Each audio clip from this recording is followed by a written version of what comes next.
Good morning, everybody. Welcome to Reading the Red this Monday morning, this warm and not yet rainy Monday.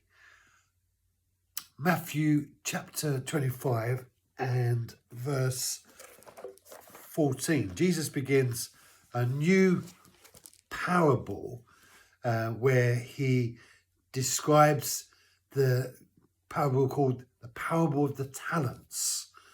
And in verse 14 we read, "For it is just like a man about to go on a journey who called his own slaves and entrusted his possessions to them."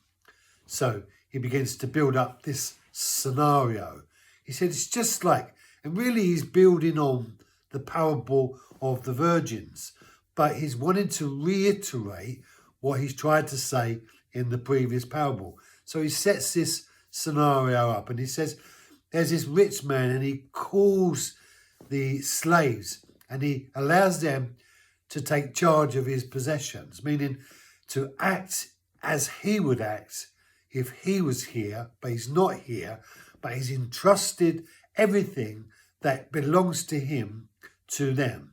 And his expectation in the entrustment of these possessions is that they will do a good job looking after them and fulfilling his will, doing what he would have wanted done had he had been there, but then he's not there, so he's put them in his stead.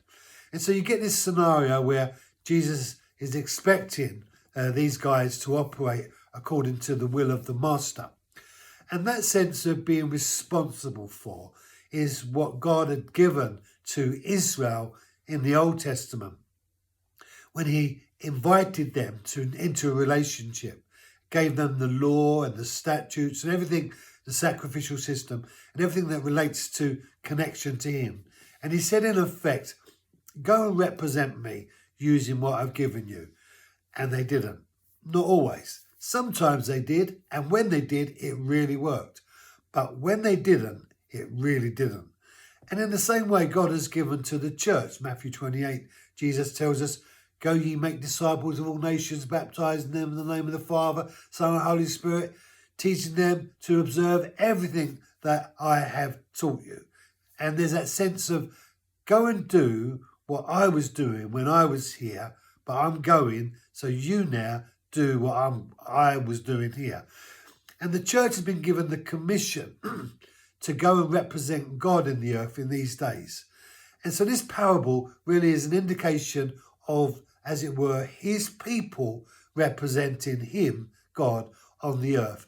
And in Jesus' case, representing the message of the gospel to the world. So the church has been commissioned with the responsibility of looking after everything that belongs to Jesus and to do what Jesus wanted done. So here we are. This is the foundation block of this parable. And we'll carry this on tomorrow. Thank you for joining me. Be blessed. Have a great day.